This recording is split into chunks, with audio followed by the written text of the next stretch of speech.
Ancient Greece was no paradise. It was scorching, dry, and hungry.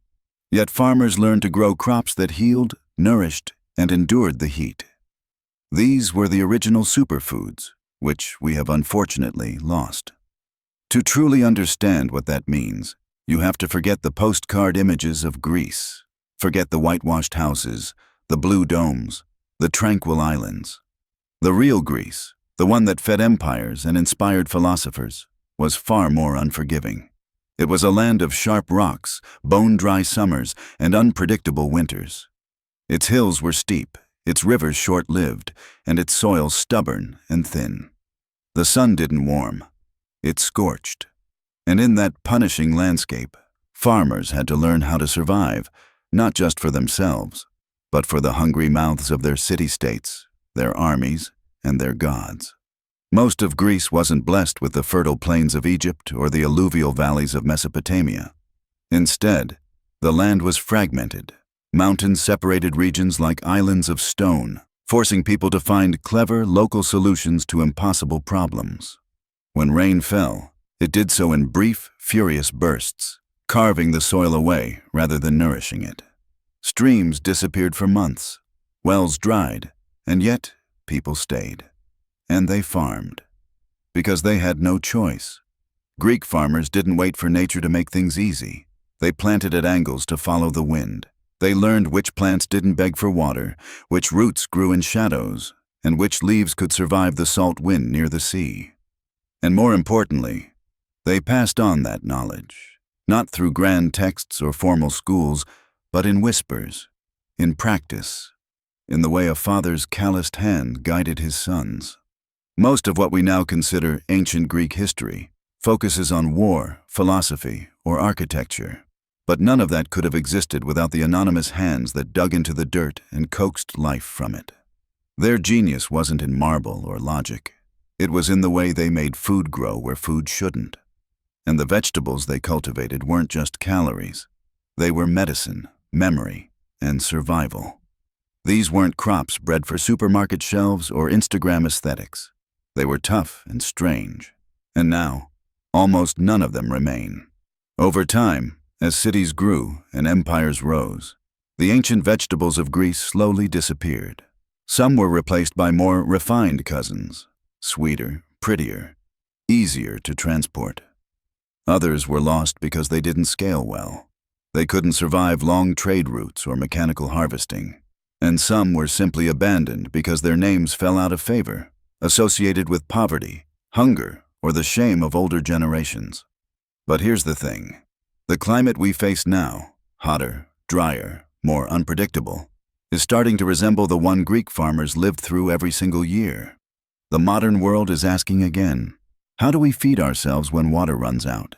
And the answer might not lie in some new technology, but in the past. In the seeds that once grew under a merciless sun, in the roots that held through dust and stone, in the leaves that never gave up. This story is about those vegetables, 8 of them, each one strange, powerful, and forgotten. Each one shaped by the land and the people who needed them. And while they've been cast aside, they are not truly gone. Some still grow in quiet corners. Before sugar existed in ancient Greek households, sweetness was found underground.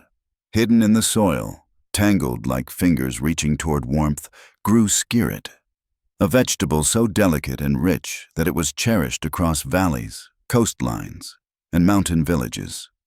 It wasn't beautiful in the modern sense, no uniform shape, no vibrant color, just pale roots bundled like threads of old linen, their surfaces knotted and speckled with soil.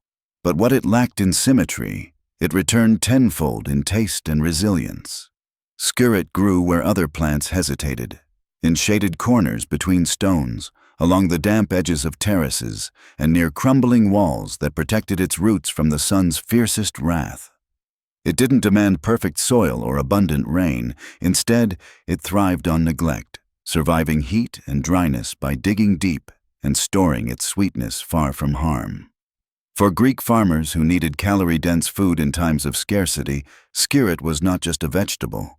It was insurance against hunger, comfort in lean seasons, and celebration when harvests went well. In taste, it resembled something between a soft parsnip and wild fennel, gently sweet, subtly spiced, with a creaminess that melted when roasted and a fragrance that clung to the fingers when freshly pulled from the earth. Housewives boiled it into thick soups with lentils and garlic. Monks served it with crushed herbs and honey on sacred feast days, and laborers wrapped it in leaves to eat raw while walking between fields. It was part of the everyday and the extraordinary, a bridge between nourishment and pleasure. Harvesting skirret was no simple task. The roots grew in clusters, twisting around one another like rope, and broke easily if pulled with too much force. To gather it properly, one had to kneel gently, loosen the soil slowly with fingers, and lift each cluster as if drawing breath from beneath the earth. This quiet ritual, repeated every season, created a connection between grower and ground. Not transactional, but intimate. Children learned early how to clean the roots with care, scraping off the mud without tearing the tender flesh, laying them in baskets lined with straw to keep them cool until evening. Though skirret was once common in homes and markets, its fall came quietly and without protest. As Greek cities modernized and trade expanded, people grew enamored with imported foods, larger vegetables, longer shelf lives, brighter colors. Skirret, with its fragile form and short freshness, couldn't compete. It didn't travel well, didn't impress at a glance, and required time, something the New World no longer wished to spend on roots that demanded patience. Little by little, it vanished from fields, from kitchens, and finally, from memory. Today, few know its name, fewer still remember its taste. And yet, deep in archival texts and dusty gardens, the whispers remain, of a root that once sustained winter tables, softened bitter dishes, and offered a taste of joy during bleak days.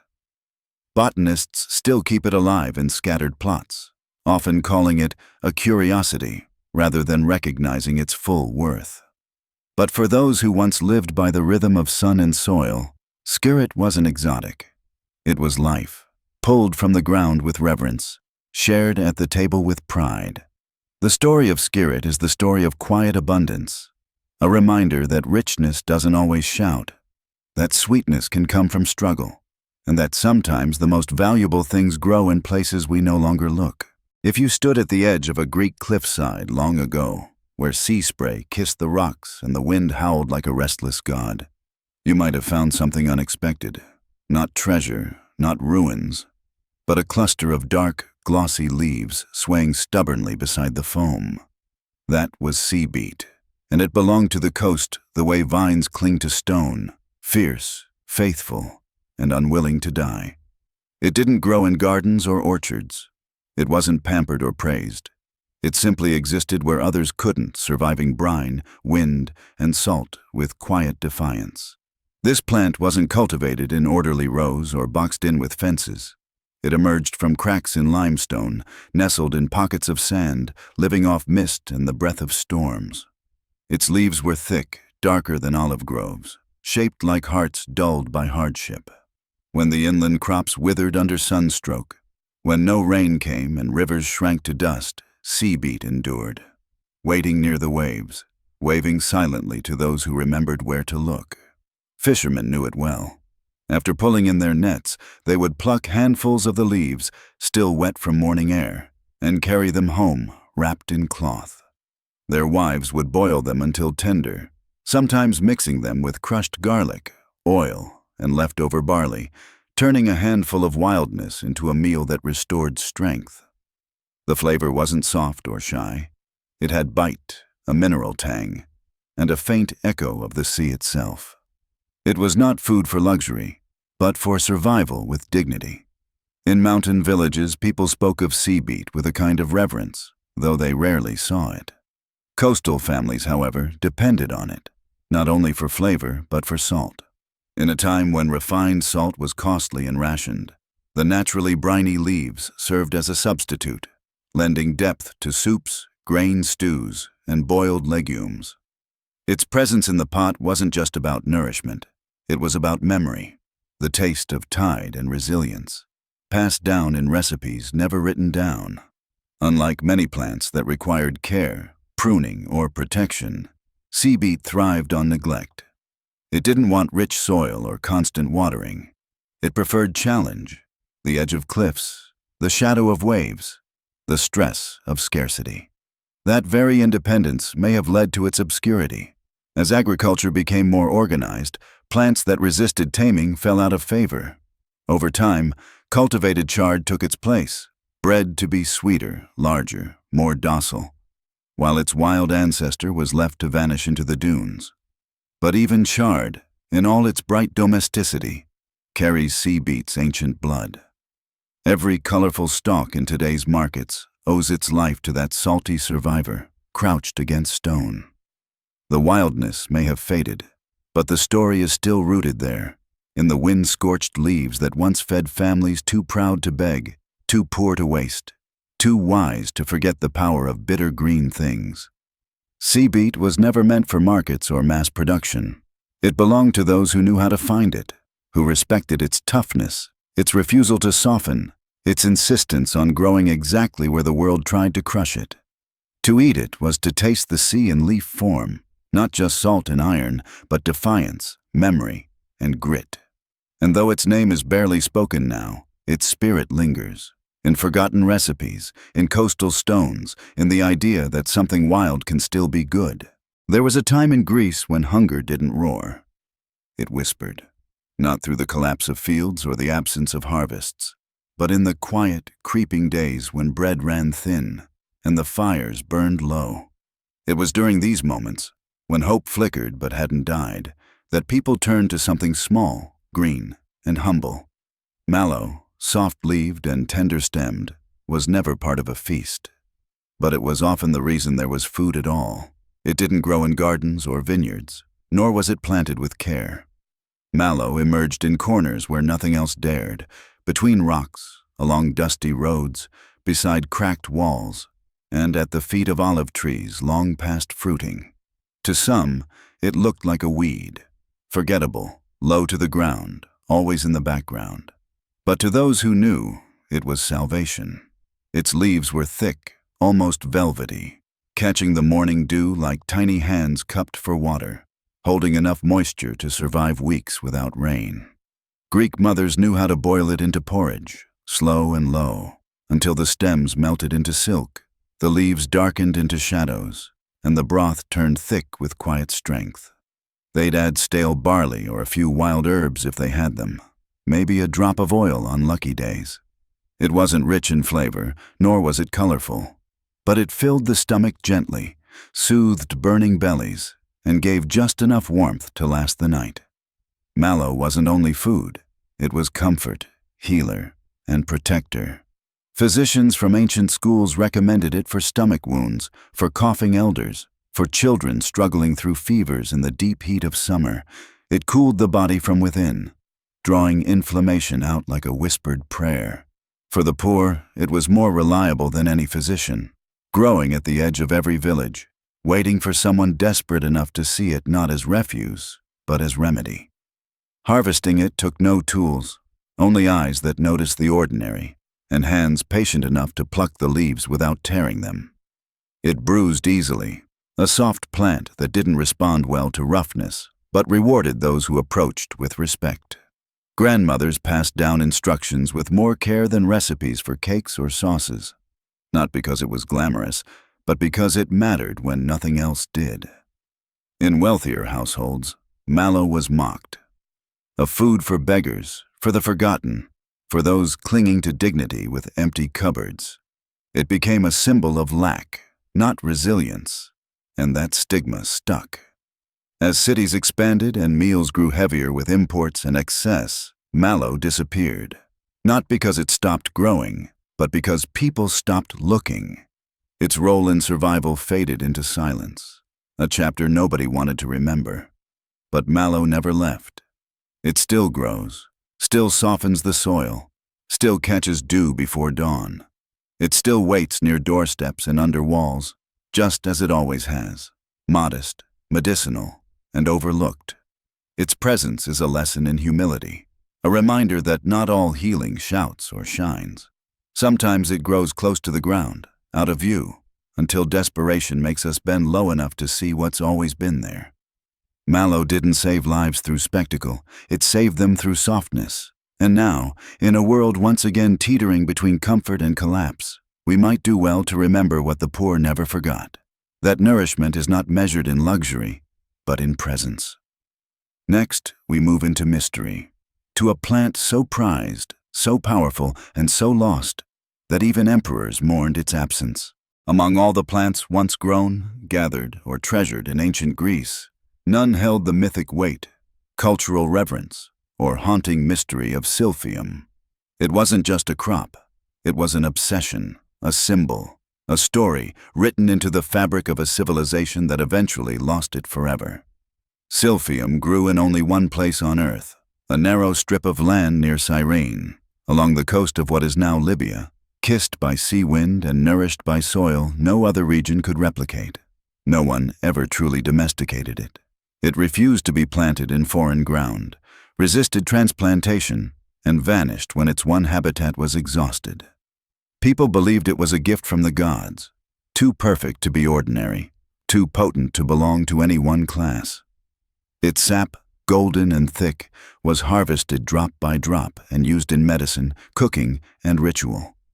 It treated fevers, eased digestion, flavored sauces, masked rot, and, according to ancient physicians and poets alike, acted as a natural form of birth control. This last property gave it both power and controversy. For women, it was freedom. For rulers, it was leverage. For priests, it became sacred and forbidden. Merchants transported its resin in sealed containers guarded like treasure. Apothecaries sold it in slivers, weighed like silver, counted like coin. Its image appeared on currency, not wheat, not grapes, but silphium, curved like a flame, its stalk bending like a reed beneath divine light.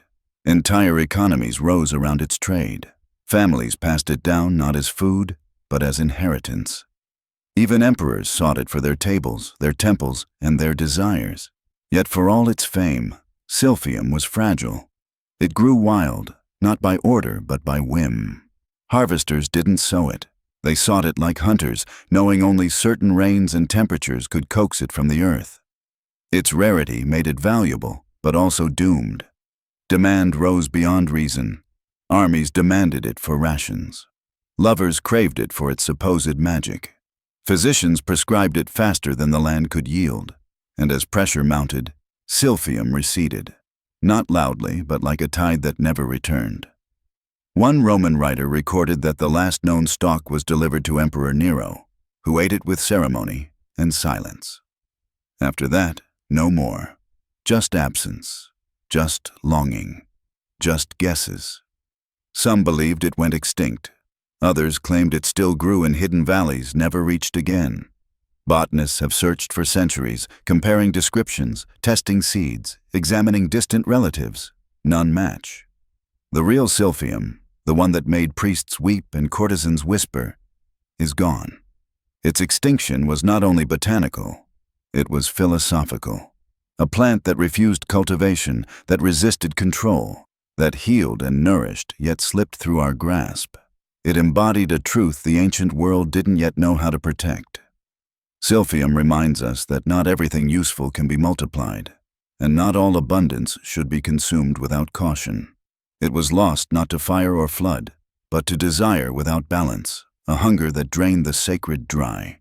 Yet the memory lives on, carried in faded texts, etched into coins, woven through songs, and echoed in stories told beneath olive trees. The story of silphium isn't only a tale of what once was. It's a warning of what can vanish when beauty, mystery, and nature are pushed beyond recovery. Now we turn away from lost legends towards something still alive, a plant disrespected in modern times, yet once vital enough to sustain entire villages when all else failed. Beneath the sunburned paths of ancient Greece, in the cracks between stones and the dust of courtyards, something unexpected quietly thrived. Purslane, with its thick stems and tiny yellow flowers, crept close to the ground, overlooked by many and revered by few. It didn't climb fences or bloom with grandeur. It didn't demand attention or space. But when the fields failed and the cisterns emptied, purslane remained, stubborn, green, and pulsing with hidden power. Unlike other greens that wilted beneath relentless heat, purslane welcomed the fire. It grew fat with juice, its leaves glossy with moisture even when the earth around it crumbled. No irrigation, no tending, no ritual was required. Children plucked it from dusty corners.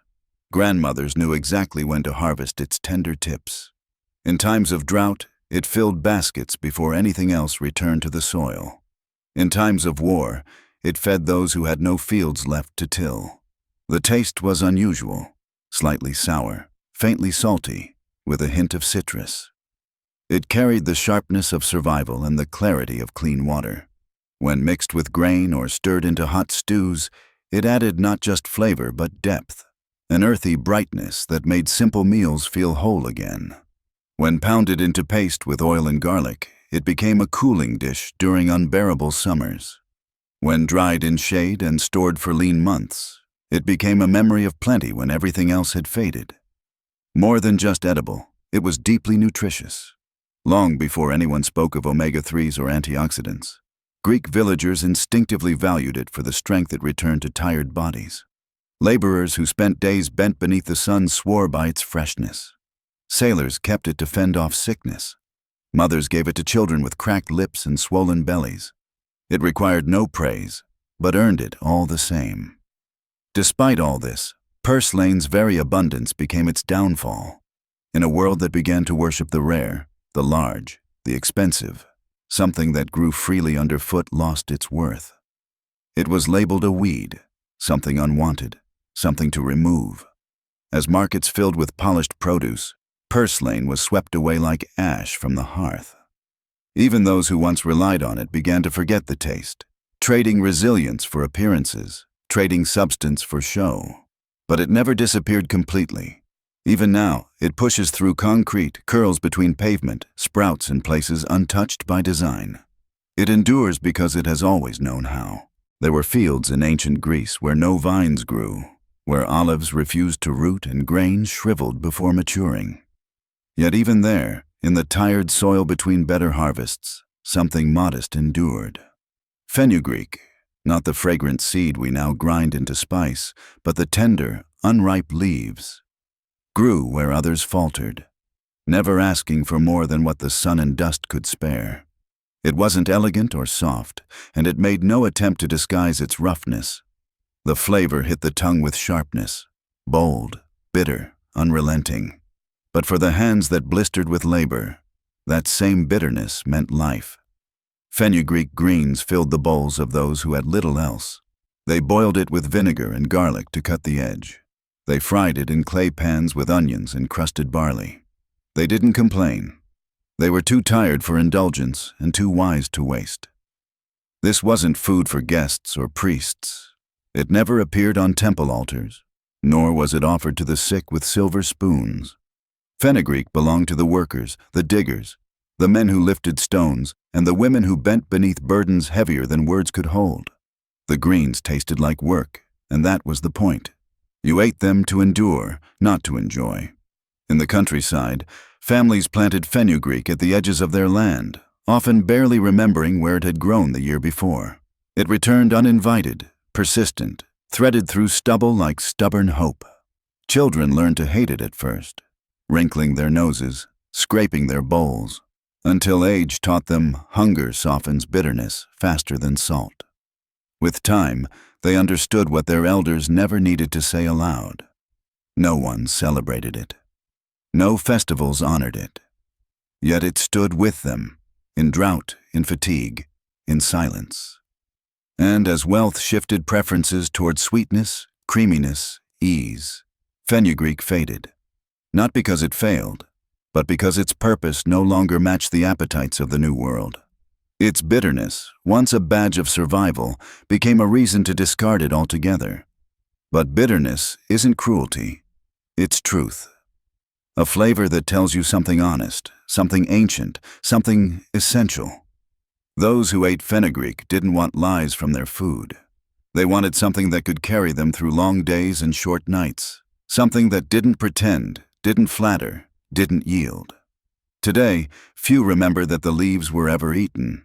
The seeds remained, bound to spice jars and faraway dishes, while the greens disappeared, erased by the softening of generations.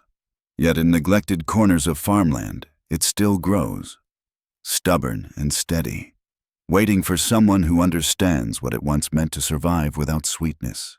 The taste of fenugreek is not for everyone. It never was. But for those who walked hard roads, who fed families with strength instead of plenty, it was enough. Far from the burning coastlines and the lowland farms, high among the ridges where cool breezes slipped through pine forests and early fog hugged the stones, something quiet once grew. Chervil root, slender, pale, and fragrant. Didn't shout for attention. It appeared briefly, just after the last frost lifted, in the earliest breath of spring when the snowmelt still lingered beneath the soil. It thrived only in gentle places, where shadows protected the ground and the wind tempered the rising heat. The root was thin, almost fragile, resembling a young parsnip in shape but far softer in texture and more refined in flavor. It carried a sweetness so faint it bordered on perfume, with subtle hints of anise and meadow. Villagers who lived near the mountains would gather it before sunrise, carefully pulling each root with bare fingers, brushing away earth like dust from an heirloom. It couldn't be harvested with tools. Steel bruised its skin and shattered its delicate form. Every step of the process demanded tenderness, not efficiency. Chervil root wasn't food for the poor, nor was it ever grown in vast quantities. Its rarity came not from value, but from temperament. It resisted drought. It wilted under strong sun. It refused to grow twice in the same patch of land. And so it remained a seasonal gift, a fleeting treasure served on only a few tables each year. In rural homes, it was poached in goat's milk with thyme. In wealthier households, it arrived with honey-glazed vegetables and barley bread, offered to guests with quiet pride. In temples, priests used chervil as an offering during rites of renewal. They believed it symbolized purity, not because of any divine shape or scent, but because it arrived precisely when everything else remained asleep. It reminded people that life returned not in explosions, but in whispers. Its presence marked the beginning of planting, the end of hunger, the first true sign that warmth had returned. And just as quickly as it came, it was gone, fading from memory until the next year, if the season was kind enough to bring it back. But chervil root didn't survive progress. As trade expanded and diets grew richer, its subtlety became a weakness. Stronger flavors drowned it, faster crops replaced it, and its fragility made it impossible to move far from where it was grown. Markets wanted permanence, transportability, scale, things chervil never offered. By the time ancient traditions gave way to more uniform agriculture, the root had vanished almost entirely. Its disappearance wasn't tragic in the way war or famine is. It was quieter than that. Like a forgotten tune, it simply stopped being heard. A few herbalists remembered it for its digestive properties. A few elders mentioned it in recipes their children no longer cooked. But mostly, it faded into earth, its seeds left unsown, its name unspoken, its flavor unmissed by those who had never tasted anything so soft. Yet there is something sacred in what is fleeting. Not every treasure lasts. Not every gift was meant to be preserved. Chervil root teaches us that delicacy is not weakness, and that some things hold their value precisely because they cannot be forced to endure. Not everything ancient belongs to the past. Some things wait, not in ruins or under glass, but in soil that still remembers, in shadows that still shelter the roots of forgotten resilience. The vegetables we've explored, strange, bold, bitter, and delicate, are not entirely gone. They exist in fragments, scattered across hidden fields, tucked into the corners of remote gardens, stored in clay jars buried beneath time and dust. Their seeds have not vanished. They have simply fallen out of reach, buried beneath generations of forgetfulness and convenience. These plants were not abandoned because they failed us. They vanished because we stopped needing them. Or so we thought. But as droughts lengthen, heat sharpens, and industrial crops weaken, The world is beginning to resemble the one ancient farmers knew far too well. Scarcity is returning, not just of food, but of knowledge, the wisdom to grow with little, to eat without excess, to survive with grace and patience. And the vegetables of ancient Greece, shaped by hardship and selected for endurance, may offer answers we've overlooked for far too long. Bringing them back won't require miracles, only memory. Somewhere, an old woman still gathers mallow near her doorstep, boiling it the way her mother once did without measuring or questioning. Somewhere, sea beet grows wild along a cliff, unnoticed by the hikers who pass without tasting. Somewhere, a child in a mountain village pulls a chervil root from damp earth, not knowing he's touching something sacred.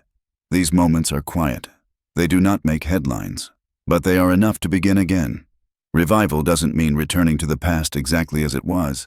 It means choosing which pieces to carry forward, which flavors, textures, and values still have something to teach us. It means planting seeds not only for food, but for dignity, memory, and renewal. The forgotten vegetables of Greece were never just about survival. They were reflections of the people who grew them, inventive, tough, observant, and deeply connected to their land. They adapted not by overpowering nature, but by listening to it. We now have tools they could never imagine, yet we lack the relationship they took for granted. To reintroduce these plants is to re-enter a conversation with the earth, one we silenced in favor of speed, yield, and uniformity. But the soil still waits, the seeds still sleep, and the recipes still live in fragments of speech, in old hands, in half-remembered prayers over meals long gone cold. Perhaps the greatest lesson these lost vegetables offer is not culinary, agricultural, or even nutritional. It is human. That endurance does not always come through strength. Sometimes it comes through adaptation, subtlety, slowness, and the choice to hold on to what no longer serves profit, only meaning. These crops fed cities, healed wounds, sustained warriors, and filled bowls in the quiet hours of need. They deserve not just our curiosity, but our gratitude. If you enjoyed this story, trust me, the next ones will be even more powerful. You're about to hear things no one else is telling. Subscribe to our channel so you don't miss what's coming. If this video moved you, leave a like and drop a comment. And most importantly, share it with someone you care about. See you in the next video.